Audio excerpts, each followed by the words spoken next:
Tuhan memberkati orang benar. Dan dia memagari orang benar dengan anugerahnya. Kita ini dibenarkan oleh Tuhan. Bagaimana cara supaya kita dibenarkan oleh Tuhan? Ayat ini ditulis oleh Daud. Daud adalah seseorang yang benar-benar mengalami bagaimana kemurahan Tuhan. Bagaimana dia mengalami kedahsyatan Tuhan, berkat Tuhan, bagaimana Tuhan memagari dia. Bapak Ibu, di dalam kehidupan Daud dia punya dua musuh yang terbesar. Musuh terbesar Daud itu bukan orang Filistin dan orang Amalek yang memang benar-benar musuh dari Israel. Musuhnya Daud bukan orang Filistin yang memang dari dulu ingin membunuh dia. Bukan orang Amalek yang memang ingin menguasai Israel. Tapi dua musuh terbesar Daud. Siapa? Yang pertama adalah Saul. Raja Israel sendiri. Teman sebangsanya. Karena iri hati kepada Daud, Saul ingin membunuh Daud. Yang kedua musuh terbesar Daud ialah siapa? Anaknya sendiri yang bernama Absalom. Dan memang saudara, orang yang akan menyebabkan kita itu kepahitan, orang yang akan membuat kita kecewa, itu adalah ketika kita ini dilukai oleh orang-orang yang terdekat. Ketika Daud dikejar-kejar oleh Saul, saudara. Daud punya kesempatan dua kali untuk membunuh Saul. Yang pertama, ketika Daud lari bersembunyi di gua, Saul menyusul dengan anak buahnya. Tapi Daud dapati Saul sedang tertidur. Lalu anak buahnya berkata kepada Daud, Tuhan sudah mengirim musuhmu ke dalam tanganmu. Tidak usah tunggu lagi, bunuh Saul hari ini juga. Tapi Daud berkata, tidak. Aku tidak akan mengusik orang yang diurapi oleh Tuhan. Berbuat baik kepada orang jahat itu berkat, saudara. Berkat. Itu berkat, itu kesempatan bagimu untuk meraih janji Tuhan. Tapi orang Kristen tuh enggak mau kalau teraniaya. Waktu engkau teraniaya enggak usah balas, duduk di kaki Tuhan berdoa. Sebab waktu engkau dianiaya doamu tembus naik sampai ke sorga. Dan itu menyenangkan hati Tuhan. Katakan yes. Kesempatan untuk engkau menerima berkat Tuhan. Amin bapak-bapak. Jangan kau sakiti apalagi orang yang tidak berdaya. Dia enggak mampu balas. Ya, dia tidak mampu balas. Atau dia bisa balas, Daud bisa balas. Daud bisa suruh anak buahnya bunuh Saul hari itu. Tapi dia membuktikan dia takut Tuhan. Dia membuktikan bahwa dia mau jadi orang yang benar di hadapan Tuhan. Dia bilang sama anak buahnya, apakah ada orang yang mengusik seorang diurapi dan dia bebas dari hukuman? Aku tidak akan mengotori tanganku. Kalau Saul akan mati, dia akan mati karena memang sudah ajalnya. Tuhan yang memanggil dia mati. Atau dia akan mati di pertempuran. Tapi bukan karena aku yang membunuhnya.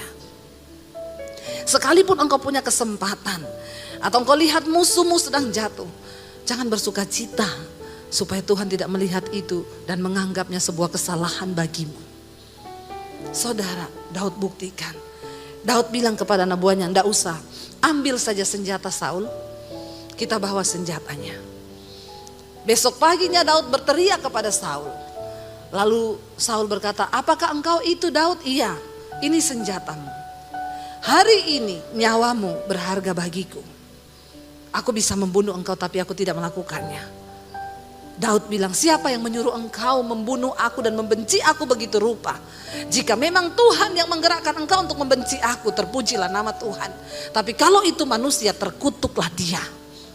Saudara, saat itu Saul menjadi sadar dan dia berkata, ampuni aku Tuhan, sebab aku sudah salah berbuat jahat kepada orang yang menganggap nyawaku berharga. Setelah itu Saul pergi, orang Filistin datang menyerang. Saudara, Saul terpukul kalah tentara Israel. Lalu dia berkata kepada anak buahnya, tikam aku dengan pedangku.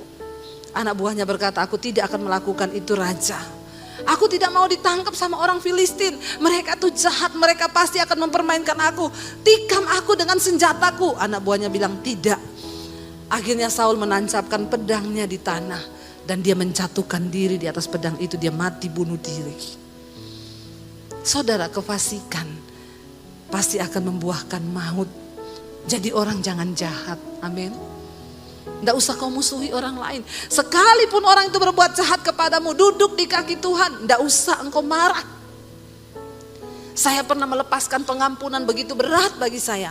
Kalau kita melepaskan pengampunan sama orang yang gak kenal Tuhan, gampang, ada ayatnya, Tuhan ampuni dia sebab dia tidak tahu apa yang dia lakukan. Tapi kalau kita disakiti, dilukai oleh orang Kristen, apalagi hamba Tuhan, itu berat loh saudara. Lalu Tuhan bilang sama saya, kamu harus melepaskan pengampunan, tidak bisa kamu kepahitan.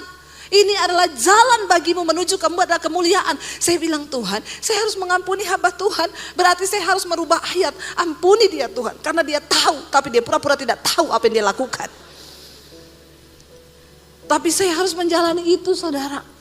Ketika itu saya melihat saya berdiri di sebuah terowongan yang bentuknya hanya badan saya. Tapi ada lebar beberapa senti. Dan saya harus berjalan di terowongan itu. Dan di ujungnya itu ada sinar kemuliaan. Saya harus benar-benar lurus dengan kepala tegak. Tidak boleh miring-miring. Karena kalau miring pasti saya kejepit mati. Tuhan bilang di situ. Sebab sempitlah jalan yang menuju kepada kehidupan. Dan sedikit orang yang mau melaluinya. Tapi lebarlah jalan yang menuju kepada kebinasaan. Dan banyak orang yang memilih untuk menjalaninya. Jalan Tuhan itu sempit. Jalan Tuhan itu sulit bagi daging kita. Tapi ketika engkau melakukannya, engkau benar di mata Tuhan. Tidak usah cari pencitraan pembenaran manusia. Tidak usah cari muka sama manusia, percuma. Mari kita cari muka sama Tuhan, amin. Makanya kadang orang bilang, Bu, saya dengar cerita tentang ibu. Kamu percaya cerita itu silakan. Tapi kalau kamu tahu saya, kalau kamu percaya ya monggo. Loh ibu tidak ibu diperlakukan seperti itu? Enggak. Tuhan tahu siapa milik kepunyaannya kok. Kenapa sih saya harus berusaha membela diri di depan manusia? Saya nggak perlu melakukan itu. Sebab Tuhan tahu siapa milik kepunyaannya. Ada pengacara datang, Bu, saya tuntut dia Bu. Foto saya ditayangkan di media seperti ini di gereja saudara. Saya seperti maling. Pengacara datang sama saya, Bu, saya tuntut dia ya, ibu gak usah bayar saya. Itu jahat loh Bu. Saya bilang, Pak, tidak usah lakukan itu. Kenapa Bu? Ibu bodoh loh, enggak apa-apa. Kalau Tuhan yang mengizinkan dia melakukan itu, apa yang bisa saya lakukan Pak? Saya jalani ini sebagai sebuah proses Tuhan. Dan saya melepaskan pengampunan. Berat. Saya bilang gak bisa Tuhan, saya gak bisa mengampuni. Tapi Tuhan suruh saya mengampuni. Saya bilang, Tuhan, aku percaya firman-Mu berkata, apa yang tidak sanggup aku lakukan karena keterbatasanku sebagai manusia, itu akan dilakukan oleh Tuhan dalam diriku. Dan saya nangis, saya lepaskan pengampunan, saya sebut namanya. 1 hari 24 jam, iblis ingetin dia di otak saya 50 kali. Padahal sehari cuma 24 jam, tapi dia muncul 50 kali di pikiran saya. Iblis ngomong, nih orang jahat tuh. Padahal dia tuh ngerti firman, jahat kan. Dulu waktu saya belum melepaskan pengampunan, saya bilang, iya memang jahat, ini dasar terkutuk. Kita hidup kayak begitu, mukamu tua, cepat keriput, amin ibu-ibu. Tapi kalau engkau lepaskan pengampunan, hatimu bersih, mukamu berseri-seri kayak saya ini. Masalah buat lo. Ya nggak usah kepahitan, hidup ini sudah pahit. Kau minum lagi kopi pahit, makan daun pepaya, sayur pare, tambah pahit hidupmu. Ya ingat yang manis-manis aja, nggak usah kepahitan. Saya lepaskan pengampunan, ya. Dan akhirnya Tuhan pulihkan saudara. Yang kedua, kenapa Daud dianggap benar di mata Tuhan? Ya kita lihat bersama saudara. Ketika akhirnya Saul mati bunuh diri, sudah Daud diberikan tahta oleh Tuhan. Daud diangkat menjadi raja. Ketika Daud menjadi raja, ya 2 Samuel pasal yang ke-9 ayat 1 sampai ayat yang ke-10. Ketika Daud diangkat menjadi raja saudara, apa yang Daud lakukan? 2 Samuel 9 ayat yang pertama sampai dengan ayat yang ke-10. Di sana Daud, firman Tuhan berkata begini. Berkatalah Daud, ya baca bersama. Masih adakah orang yang tinggal dari keluarga Saul? Wow enggak. Padahal dia sangat disakiti oleh Saul. Waktu dia diangkat menjadi raja, yang dia ingat pertama kali, adakah keluarga Saul yang masih tertinggal? Untuk apa? Dia bilang, aku akan menunjukkan kasihku kepadanya oleh karena Yonatan anak Saul. yang adalah sahabat Daud. Lalu ayat yang berikutnya, ayat yang kedua, adapun keluarga Saul mempunyai seorang hamba yang bernama Siba. Ia dipanggil menghadap Daud. Lalu raja bertanya kepadanya, Siba? Jawabnya, hamba tuanku. Lalu ayat yang ketiga di sana dikatakan, kemudian berkatalah raja, tidak adakah lagi orang yang tinggal dari keluarga Saul? Aku hendak menunjukkan apa? Aku hendak menunjukkan kepadanya kasih yang dari Allah. Lalu berkatalah Siba kepada raja, masih ada seorang anak laki-laki Yonatan yang cacat kakinya. Pembantu Saul berkata, ada anaknya Yonatan, dia cacat. Tanya raja kepadanya, di manakah ia? Jawab Siba kepada raja, dia ada di rumah Makhir bin Amiel di Lodebar. Lalu kita lihat ayat selanjutnya. Sesudah itu raja menyuruh mengambil dia dari rumah Makhir bin Amiel di Lodebar. Dan ayat yang ke-6 berkata, dan Mephiboset, ini keturunan cucu dari Saul. Mephiboset bin Yonatan bin Saul masuk menghadap raja. Ia sujud dan menyembah. Kata Daud, Mephiboset? Jawabnya, inilah hamba tuanku. Ayat yang ke-7. Kemudian berkatalah Daud kepadanya, janganlah takut, sebab aku pasti akan menunjukkan kasihku kepadamu oleh karena Yonatan ayahmu.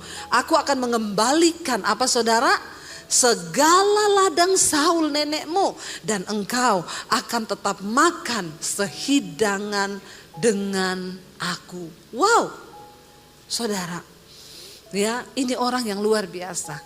Kalau saudara disakiti oleh keluargamu atau siapapun, apa yang akan saudara lakukan?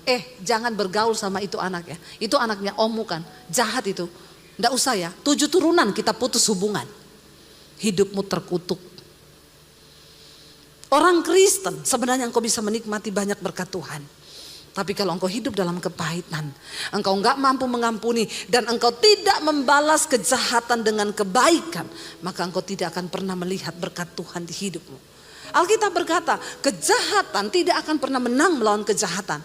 Kejahatan hanya bisa kalah dengan kebaikan. Karena itu kalahkanlah kejahatan dengan kebaikan. Kalau mertuamu jahat sama kau, kasih dia duit. Amin. Mari kita lepaskan pengampunan. Semakin orang jahat, semakin baik kau. Jangan kalah dengan kejahatan, tapi kalahkan kejahatan dengan kebaikan.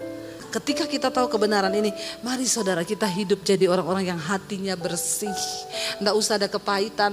Saudara difitnah bilang puji Tuhan. Ya, saudara dianiaya puji Tuhan.